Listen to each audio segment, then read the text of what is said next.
Thank you for being with us for the 2012 Fire Season News Conference. This has become an annual event. You're going to hear a lot of important messages from federal agencies, land management and fire, as well as CAL FIRE, our state counterpart. A couple of quick announcements before we get going. If you need the restrooms, out the doors to the right, second hall down on the left, very close by. And just in terms of in the event of a fire, we'd go right back out either of these doors and to your left and meet in the east parking lot. If we do have a fire, I think we'll be pretty well off. We've got about 7 engines parked right outside the door. So, whoa. Sorry, were you guys rolling on that? All right. So, yeah, this has become an annual event. And this year, in fact, you'll be hearing not only about the fire season over the next 3 or 4 months and what that outlook looks like, but this weekend, hundreds of thousands of Californians will be headed to the high country and other public lands for hiking, fishing, swimming, rock climbing, all those summer activities that really kick off in earnest. So you'll hear some public safety messages as well. To my left, we have a color-coded map showing the federal land jurisdictions in California, and included in the media packets to the back, if you have one of those, that has our national fire weather outlook from our Predictive Services Office, as well as a Western outlook, which is just about spot-on accurate with the activity we've seen in Arizona, Colorado, and so on. And also the California outlook, which will cover what our best guess is at this point, based on the data that our fire weather meteorologists are looking at. And also just another announcement for media, in addition to picking up one of the packets at the back there, please check in, indicate if you want to receive updates, get on media contact lists for any of the agencies you see here today. We'll ask you to turn off your phones and so on here in just a minute, but take out your iPhones and BlackBerries if you have them. A few years ago, the way we do incident information really completely changed. And you're seeing a lot of new technologies being adapted and trying new things with the agencies here. We're on Twitter. Several of the agencies are on Facebook. Our own site is on Twitter is R5_fire_news. And can we see just a show of hands in the media? How many of you found out about our event via our Twitter account? Anybody? Okay, that's good. Ubinet, awesome. Yeah, that is an emerging way that we're able to communicate. I think Twitter is especially well suited to the immediacy of wildfires and other natural disasters we have here in California. A couple other sites that all these agencies are a member of is on Twitter. It's California Fire Alliance, CA Fire Alliance, with no dots or spaces in between. A lot of important homeowner safety tips at that site, and of course the Take Responsibility campaign for brush clearance and for homeowners to do things around their houses. In terms of incidents on public lands in California, our website is ncweb.org. That's www.nciweb.org. A lot of these same website addresses are in the media packets at the back there. And we'll be around each of the public information officers for the agencies here today. If you have suggestions about ways we could better communicate with the media, the public, during those incidents, we're always open for suggestions on ways to improve that information flow, especially reaching folks such as evacuees or others that can be impacted by these fires. With that, it's now my pleasure to introduce our first speaker. We'll go through each of the 5 speakers here in the order that they're seated. Their agencies they represent are in the logos below. I've had the pleasure of working with this individual as an information officer on fires in California, Deputy Regional Fire Management Officer for the U.S. Fish and Wildlife Service, Richard Hadley. Thanks, Stanton. And thank you. What a great turnout. We appreciate you coming out here and helping get out some of the important messages you're going to hear from this panel today. I'm going to talk about 3 specific things. I'm going to talk a little bit about the United States Fish and Wildlife Service and our role in fire management in California. Then we're going to talk a little bit about some of the accomplishments that we've had here as a group this past winter when it's been fairly dry in terms of reducing some of the hazard fuels around California. And then I'll talk a little bit about our prevention message, which all of these folks are going to hit on here, and that's really why we're here today, to get the word out about getting ready for this fire season across California. A little bit about the United States Fish and Wildlife Service. When I show up on a flyer as an information officer with this uniform, a lot of people ask me, are you here to take care of the wildlife? And what people aren't aware with our agency is that we manage over 2.3 million acres in our region, the Pacific Southwest region of Fish and Wildlife Service, in California and Nevada. And that includes 46 national wildlife refuges. Many of those are in fire-prone areas such as San Diego and Ventura counties, where we have the condor and some other endangered species refuges. Others are here in the Central Valley, your traditional waterfowl refuges, and then we also manage refuges up in the Klamath Basin going up into southern Oregon. So we have an important role there. We're responsible for both suppressing fires and managing the hazard fuels and habitats on those refuges, those lands. The other thing that Fish and Wildlife Service does is we have a separate division that you're more familiar with, perhaps, that deals with threatened and endangered species. And just want to point out, they play a role in terms of some of the hazard fuel reduction projects that we do each winter. Whichever agency it is, we have to get the clearances for those projects to go forward. That's a priority for our agency. We don't ever want to get in the way of those important projects getting done in your communities. And the same thing with wildfires. We will do emergency consultations on wildfires, but life and property is always first. We let all these agencies know if you need to make a decision to protect life and property, that's first, and the threatened and endangered species comes second in that scenario. So that's important. That issue comes up a lot when we get in Southern California. I'd like to point out what the Department of Interior and the U.S. Forest Service, Department of Agriculture, have accomplished this winter in terms of hazard fuels reduction. Our Interior, the Park Service, BLM, Bureau of Indian Affairs, and Fish and Wildlife Service have reduced hazard fuels through prescribed burning on about 23,000 acres this calendar year so far. And then the Forest Service has added another over 16,000 acres, so for a total of about 41,000 acres that have been treated. And that's a really good year for all of us, and that's partly because we had that dry winter season, and you might have seen some of the smokes up on the Tahoe and El Dorado National Forest where they were able to get in those burns because there was reduced snowpack. So that's the good news. You're going to hear some of the bad news about our fire season as a result of those dry months. And finally, and all of this is done as cooperating agencies. Just like we fight a fire together, all our resources come together to fight fires across California. We do the same thing with the fuels reduction program. Frequently, our refuges in the Central Valley will have the Mendocino National Forest, Sierra National Forest, BLM coming in, helping us accomplish those important fuel reduction projects. And we do the same. It's reciprocal, and we have an exceptional cooperating program here in California. And I would like to add one more partner, and that'll get into the important message we're here to talk about, and that's the communities out there, the public. We've come here today to show that we've got our game face on.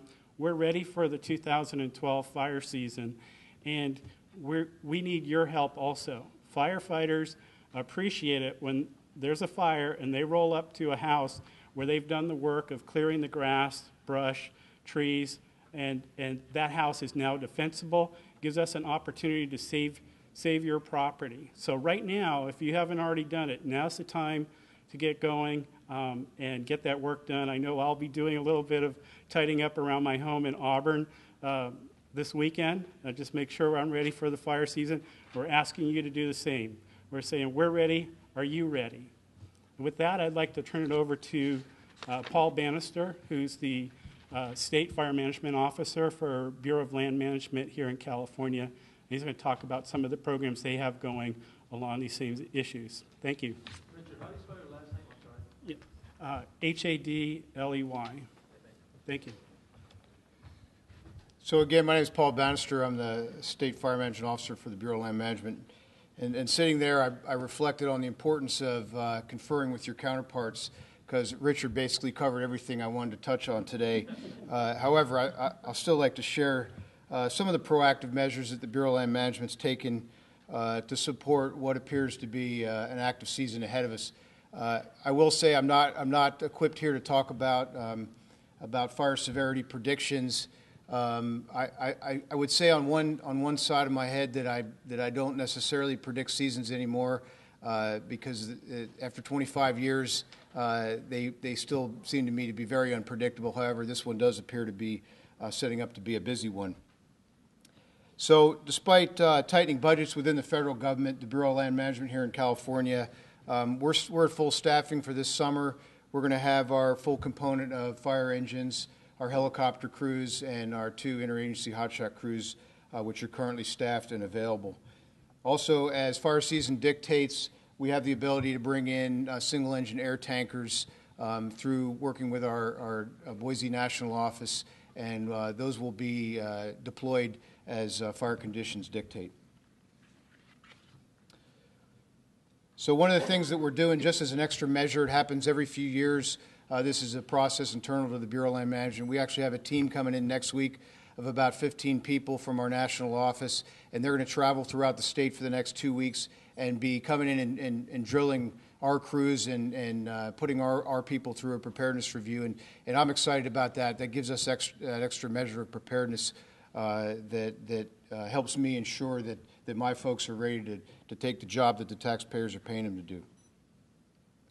As Richard mentioned, our crews were busy this winter working on hazardous fuels projects. The milestone for us is to continue more and more every year to affect those hazardous fuels that are right near and around communities at risk. This winter we accomplished about 7,500 acres of fuels treatments that were adjacent to private properties that are adjacent to BLM land. So I think that was a good measure for our prevention. Something new that I'd like to share is the Forest Service will also talk about, we're all engaged in some level of veteran hiring programs. The Bureau of Land Management is currently in the process of putting together and preparing to deploy a veterans crew. It'll be primarily made up of veterans that were going out and recruiting from different military bases. The overhead structure will be experienced people from the Bureau of Land Management and from the Forest Service as we fill those overhead positions. Currently, we're on track to put the crew through some training here about mid-next month, and we hope to have the crew available to be deployed on fires by the early July. The one thing that my specific goal with this crew is not to just offer them 6-month employment and send them home. Really, our long-term goal is to expose them to the different facets of the Bureau of Land Management, find out what skill sets they bring coming out of the military, and maybe we can get them more long-term employment with the federal government. I do want to mention, as a part of this effort, Sac Metro Fire has made available one of their vacant fire stations in Orangevale, and we've worked out an agreement with them that will be the day station that will house our crew when they're not out on assignment. So they'll be fairly visual. So I guess the final thing is just to add on to the message that Richard had. You know, I like to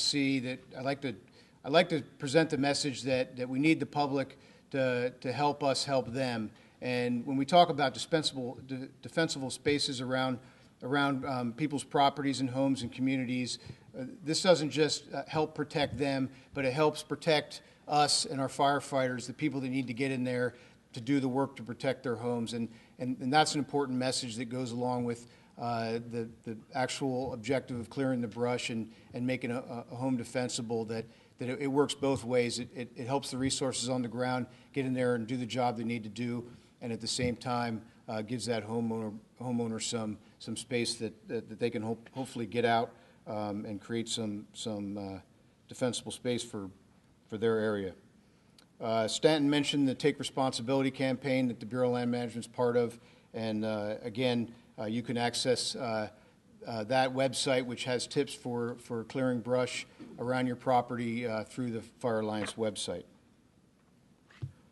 So that's all I have for this afternoon. I'd like to introduce Sid Beckman, is the Deputy Regional Fire Management Officer for the National Park Service Pacific West Region. Thank you.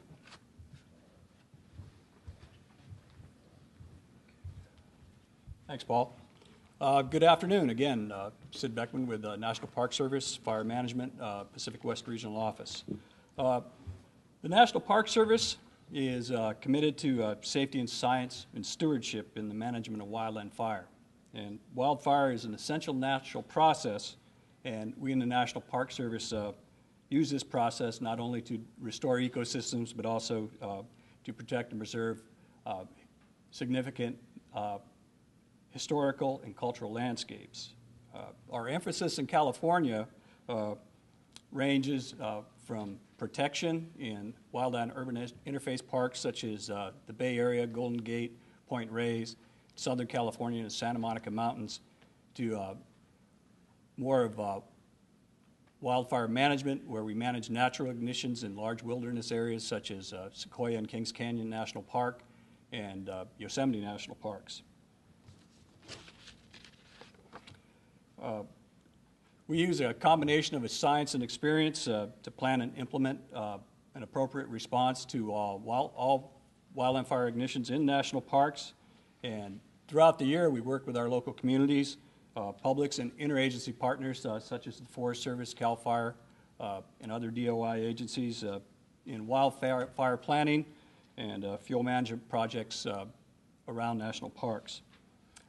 For this year, if you think back at the same Memorial Day weekend last year in the Sierra Nevada in particular, most areas above 5,000 feet were inaccessible. This year, Tioga Road has been open for about 2 weeks now, so a significant difference in the amount of snowpack up there in the Sierra, and that will have certainly some effect on this year's fire season.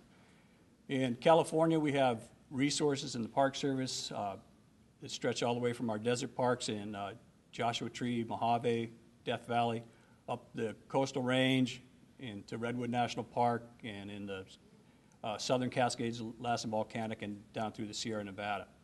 And we work with our interagency cooperators to manage fires not only within our jurisdiction, but areas adjacent to us. When people visit the parks, we encourage them to interact at the visitor center and within the Park Service Ranger program to learn more about not only their responsibility for having campfires and using fire in the national parks, but also to learn more about how the Park Service manages fire and fuels in the national parks of California. And with that, I'd like to introduce Claire Frank, who's the Assistant Deputy Director of CAL FIRE.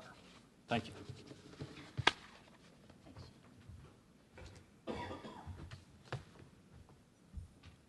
Are these going to fall if I adjust that? All right. So good afternoon once again. I'm Claire Frank, Assistant Deputy Director in Fire Protection for CAL FIRE. I'm pleased to join our federal cooperators, and also we're all pleased to have military and local agencies join us in preparing for this fire season. I was going to say the coming fire season, but it's here. CAL FIRE in our jurisdiction, we've already since the first of the year battled over 1,000 wildfires. That is twice the number of wildfires in the same time period last year and well beyond our 5-year average. Also right now, currently burning, we have a quick update on a fire in Nevada in Douglas County.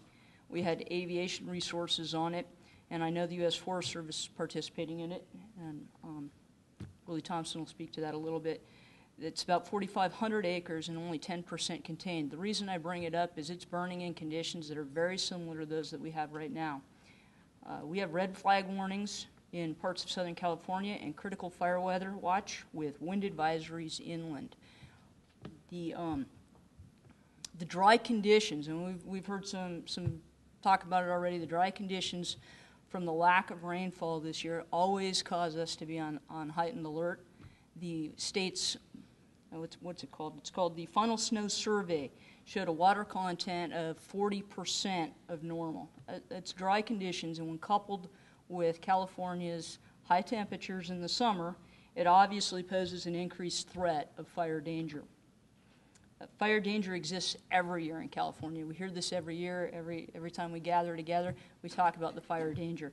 In California, it's notorious for becoming a lengthened fire season. In some areas of our state, it's a year-round fire season. But we take this opportunity right here to remind everyone of those conditions as the threat increases. CAL FIRE in our jurisdiction, approximately, we want to talk about the preparedness and prevention features, approximately 94% of fires in our jurisdiction are caused by humans, which means they're preventable. That's what we want to talk to you about. It's not the old moniker, which is great and still works, which is only you can prevent fires, but even if you can't prevent them, if you live in California, you can prepare for them. California residents need to be aware of the serious threat and prepare accordingly. As all of us firefighters, federal, state, local, military, are preparing ourselves to fight those fires, as my counterpart said, the public needs to be sure that they are also prepared, that their families are prepared, and that their homes are prepared. Governor Brown proclaimed Wildfire Awareness Week 2 weeks ago, asking the public for the same thing. We're reiterating the message to drive home its import. Residents need to take time to make sure they are ready for coming wildfires. And CAL FIRE's award-winning website, readyforwildfire.org, it's one word, assists homeowners with step-by-step, easy-to-navigate instructions on how to prepare their homes and families before, during, and after wildfire strikes. readyforwildfire.org. Also, in concert with our federal partners, we're highlighting the Ready, Set, Go public education campaign. Prepare your property and your family well in advance of wildfire. 3 key points. It includes maintaining 100 feet of defensible space by clearing dry grass, brush, and leaves from around your home. Remove all leaves and needles from roofs and gutters, and use ignition-resistant building materials that help a home resist flying embers that can travel up to a mile in advance of a fire. It's clear to us already that this year has the potential of being a very busy fire season. While it can't be predicted when and where fires will be, we know California's dry Mediterranean climate lends itself to fires. That's why it's so important that the public join us and be ready for whatever type of season is ahead of us. With that, I'll introduce Willie Thompson, Deputy Director for Fire and Aviation Management from the U.S. Forest Service. Thank you.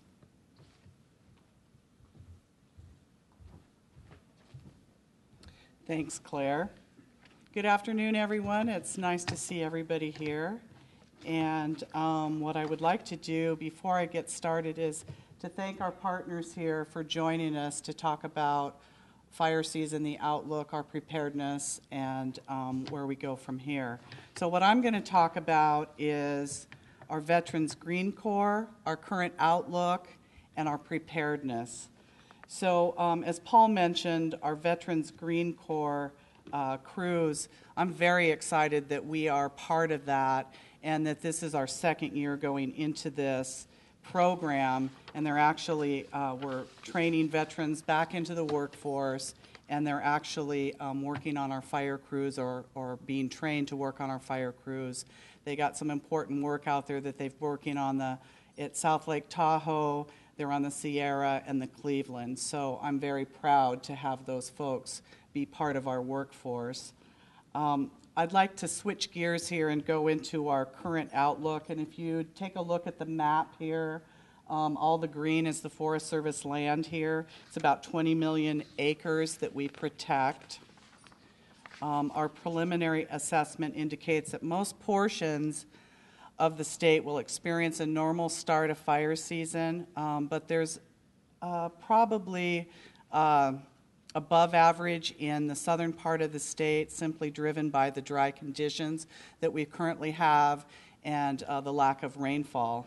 The snowpack in some of the areas in the coastal range and the southern Cascade are at or near normal, but well below normal in the Sierras. and other parts in the southern state. So we can expect to see widespread fire activity in the lower semi-desert foothill areas, as Claire talked about, and in our grasses. Some of our grasses are already starting to brown up, and if they haven't, they're going to be within the next couple weeks. So last year we had, I'd like to say the last couple years, unusual fire season for California, and we burned about 50,000 acres compared to 2008 when we had over 1 million acres. So we're on that upward trend now for fires. Forest Service for 2012 is ready, along with our local state partners here, as far as what we have available. We currently, Claire talked about Nevada. We also have fires going in Arizona and New Mexico, Colorado. We have about 200 firefighters that we have that we're supporting those incidents, and those include 6 hotshot crews, several engines, water tenders, California-based helicopter, and dozens of specialists fulfilling wildfire support functions. So we have that going on. In California, we'll focus on aggressive initial attack, and on our 18 national forests combined, we have 271 wildland fire engines, 42 hotshot crews, 19 helicopter-based firefighting crews, 54 Type 2 fire crews, 17 bulldozers, and 40 smoke jumpers that'll be available. And additionally, we have 186 fire prevention patrol units throughout California. In addition, we're going to augment some of those hotshot crews with 9 additional crews that we have that will be considered Type 2 initial attack crews. So they are striving for full certification for hotshot crews, but that hasn't happened yet.